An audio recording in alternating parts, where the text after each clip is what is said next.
Quadro Saúde Agora, oferecimento Unimed Piracicaba. E temos o prazer de receber aqui no estúdio a doutora Flávia Soares Machado, reumatologista cooperada da Unimed Piracicaba. Doutora Flávia, muito obrigado pela presença, tudo bem? Tudo bem, e vocês? Obrigada pelo convite e para falar de uma doença super prevalente e que causa um impacto muito importante na qualidade de vida dos pacientes. Então, é bem importante conscientizar sobre essa doença. Pois é. E é isso que a gente vai tratar. Vamos conversar aqui sobre fibromialgia. Você já ouviu falar? Você tem essa doença? Então, você pode participar conosco, viu? Através do nosso WhatsApp, 991411048. Está aqui na tela para você. Através do nosso telefone, 2534-1234. Doutora Flávia, o que é então fibromialgia e quais os sintomas? Então, a fibromialgia é uma doença que a pessoa tem dor. É uma dor difusa, a pessoa tem dor no corpo inteiro, por mais de 3 vezes por definição. Então, assim, não é uma dor que aconteceu ontem, hoje. A pessoa vem com sintomas de dor nos últimos meses, com uma causa que não teve necessariamente um desencadeante. Então, assim, o paciente chega com dor e normalmente também associado com alguns quadros de dor, por exemplo, dor de cabeça, TM, distúrbios do sono, muito comum também, e perda às vezes alteração de memória. Então, na verdade, é uma síndrome, dor pélvica, então é dor difusa, junto com alguns sintomas que fazem o diagnóstico, né, dessa doença. Agora, muito interessante, doutora Flávia, a senhora falou que assim, vem com dor até o consultório, né? Algum lugar específico, assim? Porque você falou uma coisa e é real, às vezes há uma causa, e na grande maioria a gente consegue identificar. Eu bati, eu fiz um esforço, eu dormi de mau jeito, a gente sempre puxando, né, na memória, você acaba lembrando, não, peraí, essa dor é decorrente daquela pancada que eu dei, né? E nesse caso não, né? A dor começa sem um motivo aparente, né? Então, assim, às vezes tem alguns desencadeantes infecciosos, emocionais, mas que levam a essa alteração que a dor é no corpo inteiro. Às vezes no começo do tratamento, às vezes no começo dos sintomas, a pessoa tem uma dor que caminha, isso é bastante comum entre as pessoas comentarem, assim, nossa, eu tenho dor aqui, daí do outro dia vai para cá, as dores caminham pelo corpo, mas é sempre aquela dor contínua, todo dia, que causa um desconforto quase que diário, né? Impactando mesmo na qualidade de vida do paciente. Então, às vezes tem desencadeante, sim. Sim, então, entendi.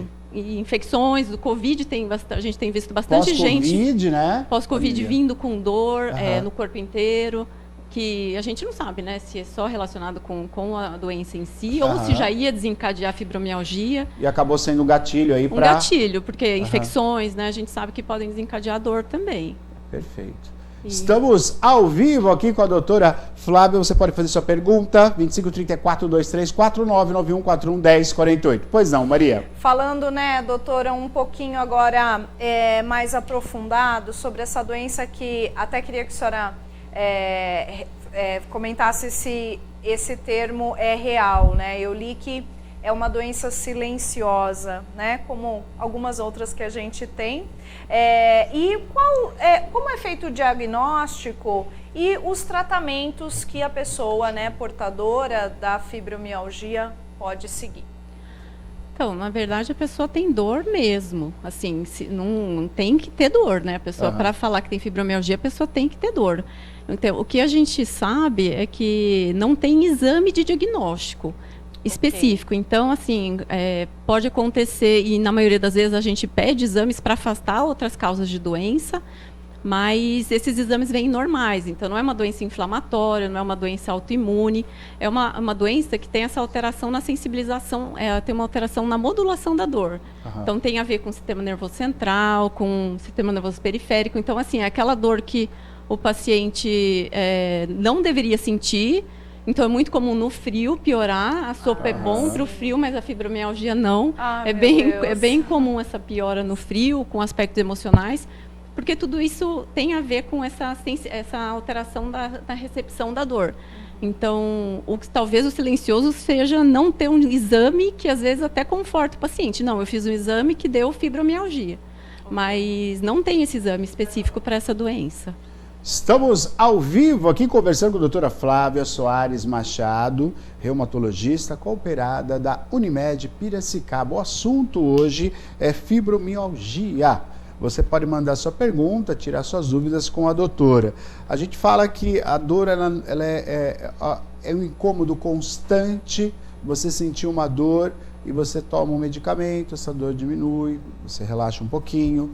Mas quando a gente fala, por exemplo, né, do impacto na vida de cada pessoa, ter essa doença, ter a fibromialgia, eu queria que a doutora falasse um pouquinho, né, como é que fica a vida desse paciente tendo o diagnóstico e passando por essa, né, pelos sintomas durante essa doença, doutora?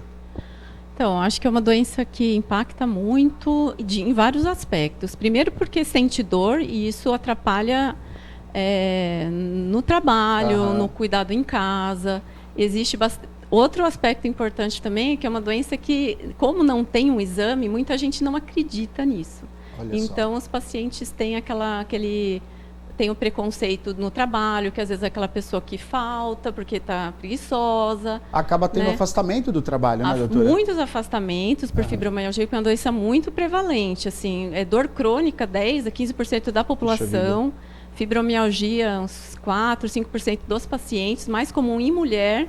Então, as mulheres já são, de maneira geral, sobrecarregadas com várias coisas. Sim, várias funções, né? Várias funções. Rotina, e, no final das contas, tem esse impacto todo também familiar, porque as pessoas não acreditam, porque fica sempre aquele preconceito com relação à doença.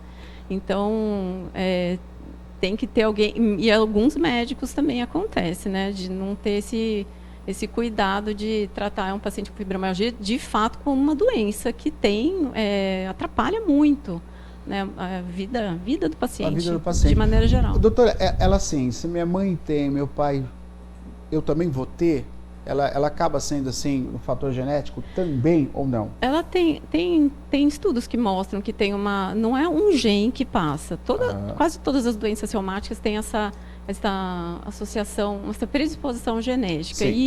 E existe essa maior associação de pacientes com mães, com irmãos que têm fibromialgia e acabam desencadeando, sim. Então, não quer dizer que vai ter, mas existe uma chance aumentada de ter a doença. Perfeito. Estamos ao vivo aqui, tem participação pelo nosso WhatsApp. Aliás, põe o número do WhatsApp aqui para nós, 991411048. Pois não, Maria, diga. Tem sim, participação aqui. Você também pode mandar a sua mensagem para a doutora Flávia. Hoje estamos falando sobre fibromialgia. A Márcia mandando mensagem aqui para a gente. Boa noite, estou assistindo.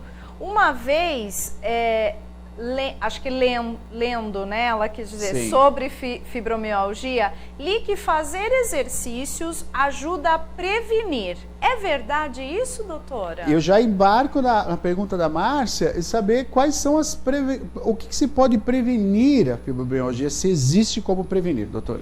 Então, na verdade, a gente não tem, né, eu acho que a gente ter doenças, né, implica numa trajetória de vida saudável.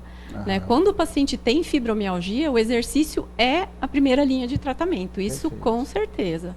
Né? Então, tem pacientes até que não precisam de medicação para tratar fibromialgia. A gente orienta a atividade física sempre, né? Porque precisa mesmo. Atividade aeróbica, pode fazer musculação, exercício resistido, piscina, caminhada. Então, assim, um paciente com fibromialgia sem exercício, ele não está nem orientado de maneira geral corretamente e também não está fazendo o tratamento adequado. O que acontece às vezes é que o paciente chega com tanta dor que ele não consegue. Ou nem praticar. Ele não consegue. Ele fala, doutora, não consigo nem caminhar, doutora, né? Eu não consigo caminhar, porque apesar de não ter uma lesão, né, não é uma lesão de tendão, não é uma inflamação, não é uma artrite, a pessoa não consegue. E a gente sabe, né, que quando vai começar a fazer um exercício, já dói de maneira geral. E esses pacientes que já são sensibilizados, eles vão doer muito mais. Então, é sempre a orientação de começar devagar, respeitando sua dor. Isso porque não é um benefício o exercício a curto prazo, um exercício a médio e longo prazo, para essa doença, dá um efeito. para dar um resultado. A doutora falou que as mulheres, né, acomete mais as mulheres. Tem uma idade onde acontece mais a doença? Então, a mulher adulta, né, 20 aos 60 anos é o mais comum, mas é uma doença de criança, de idoso, de homens. Então, assim, não escolhe muito, não, mas é mais comum nas mulheres na faixa etária dos 20 aos 55 anos, que normalmente desencadeiam essas dores. Alguma Sim. coisa a ver com hormônio também, não? Então, não tem essa associação. Não tem. Parece, né, mas não tem essa associação. Agora, você falou também da questão aí do olhar, né, do profissional, do médico, para realmente dar o diagnóstico, entender que se trata, né, dessa doença. Qual médico específico a pessoa tem que procurar, doutora? Olha, é uma doença que tem vários diferentes... Assim, antes de fechar um diagnóstico com fibromialgia, tem outras doenças que causam dor também. Ok. Então, dependendo da faixa etária, clínicos, né, os primeiros que atendem os pacientes, não tem que... É uma doença que não é do reumatologista, na verdade. É uma doença que o clínico, qualquer um, né, poderia ter essa coisa em mente, na verdade. Mas... Então, os clínicos começam a atender e essa parte do diagnóstico é muito importante, porque numa criança você tem que pensar em afastar algumas coisas, porque não é comum a criança ter dor. No adulto, a gente pensa sempre, eu sempre faço, não precisa daquela bateria de exame e exame de imagem não responde a pergunta. Perfeito. Né? Mas, assim, afastar um hipotireoidismo, uma anemia, quadros infecciosos crônicos também, que podem cursar com dor e eventualmente tratar. Né? Então, tireoide é uma coisa bem comum da gente pedir exame para corrigir, porque às vezes corrigindo aquela alteração, você já não é uma fibromialgia.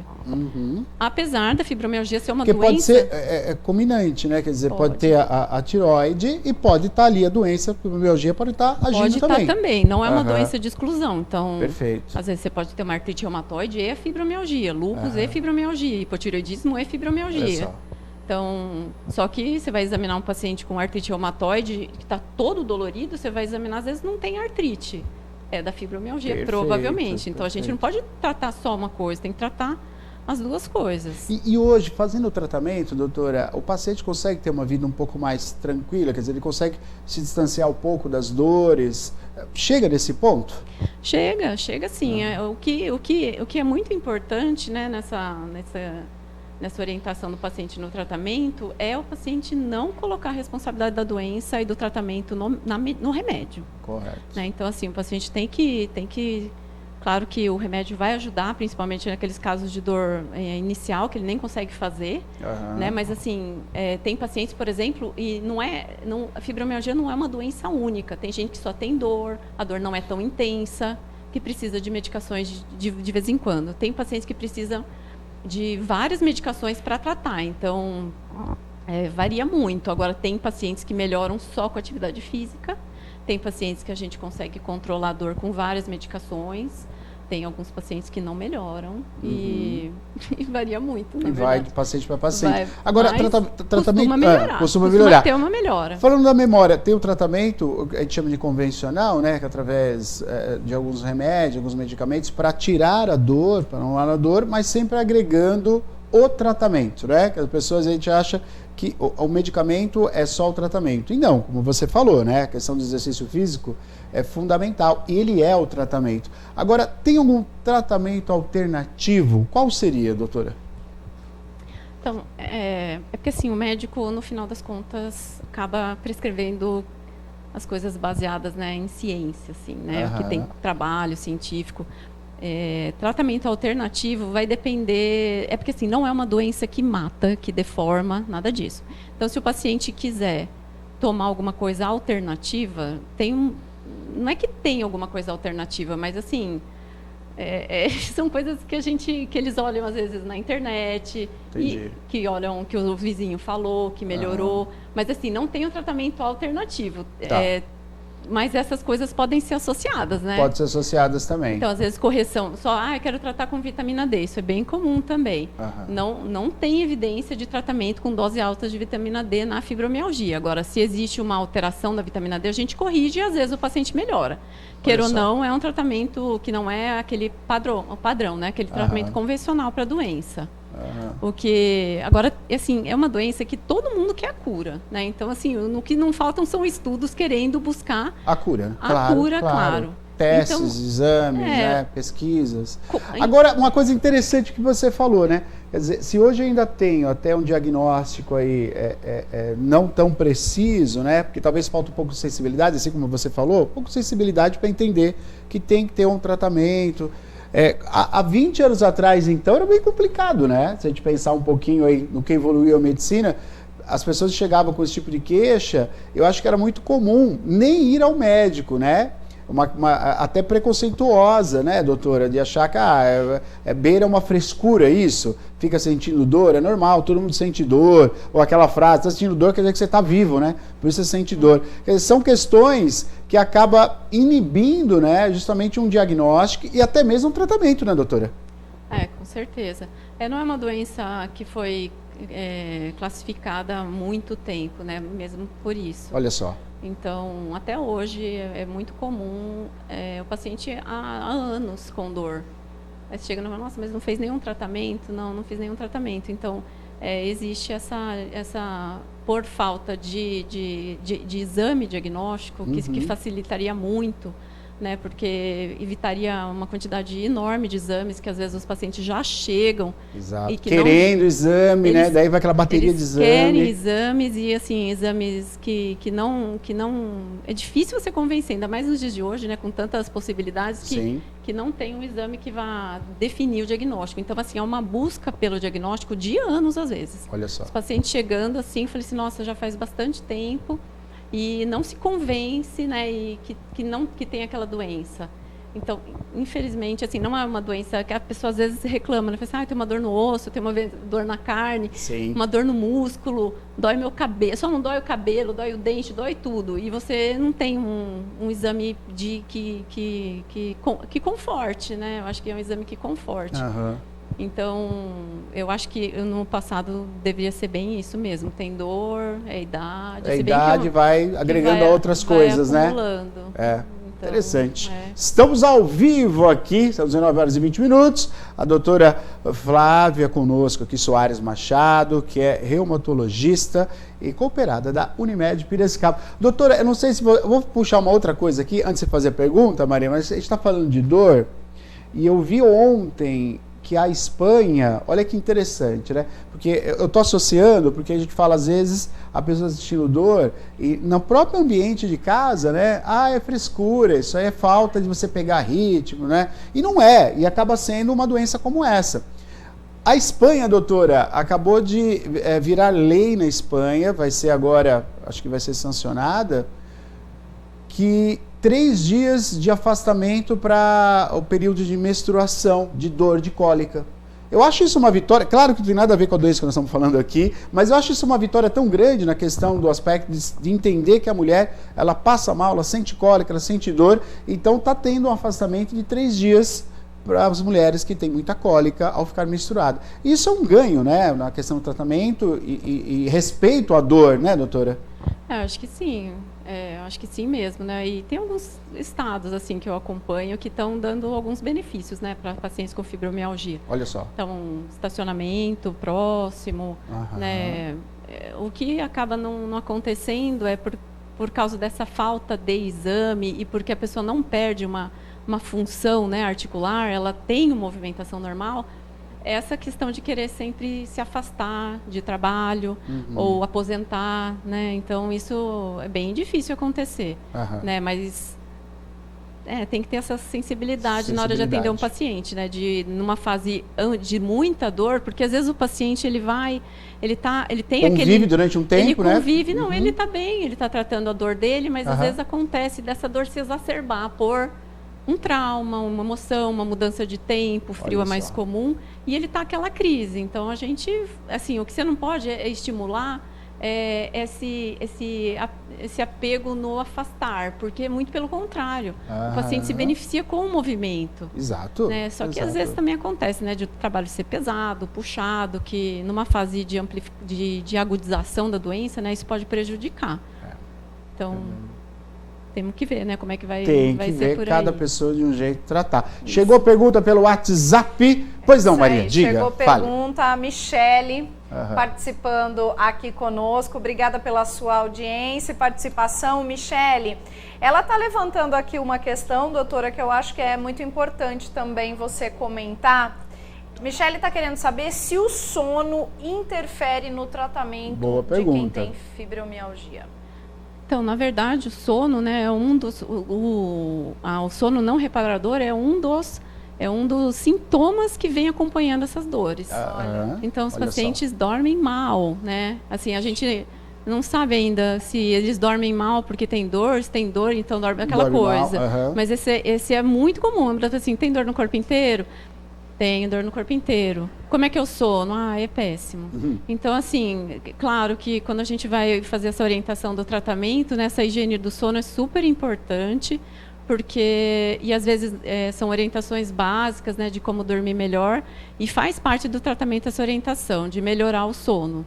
Não necessariamente com medicação, mas com essas higienes, atividade física e às vezes com medicação mesmo. Com medicação também. E tem outros distúrbios do sono que podem alterar ronco, né, a apneia do sono, que pode fazer o paciente dormir mal e eventualmente a dor é relacionada com esse sono ruim. Então tudo tem que tratar para a gente tentar melhorar, né, a qualidade de vida e tirar o quanto mais as medicações e focar num tratamento mais, não alternativo, um tratamento não farmacológico, né? Perfeito. Que é super importante. Perfeito. Doutora Flávia Soares Machado, muito obrigado. Hoje conosco aqui falando, né? Ela que é reumatologista, cooperada da Unimed, falando sobre fibromialgia. Muito importante, muitas dúvidas foram tiradas aqui.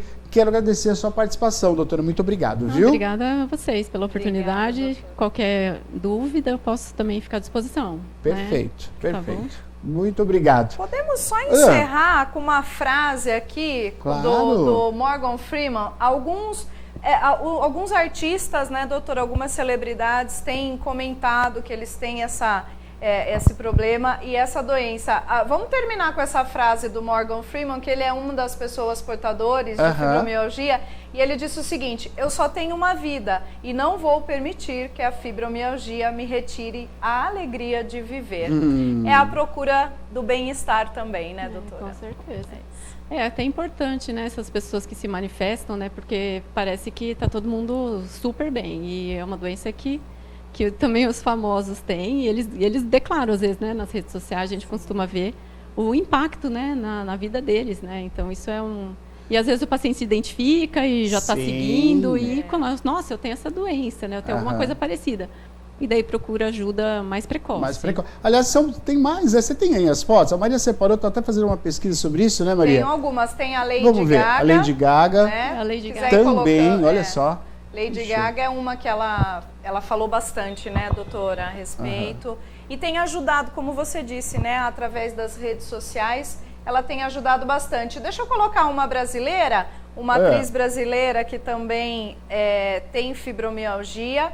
É a Dani Valente, ela é comediante, vocês vão lembrar dela. Hoje em dia ela está morando fora do país, mas ela também nas redes sociais. Aliás, eu entrei no Instagram dela hoje, ela ia fazer uma live à tarde comentando, né, falando sobre, respondendo perguntas, falando um pouco da experiência dela. Tem outra aqui que todo mundo conhece, a gente admira muito, né? Deixa eu só posicionar melhor aqui a foto da mexicana, artista plástica, Frida Kahlo. A Frida também, né, a fibromialgia sofria também um dos problemas que ela enfrentou durante a vida caótica dela. São exemplos, né? São exemplos, né? Buscar ajuda, né? Sempre buscar ajuda para fazer o tratamento. Doutora, muito obrigado, viu? Obrigada a vocês. Obrigado. Obrigada. Você acompanhou o quadro Saúde Agora, oferecimento Unimed Piracicaba.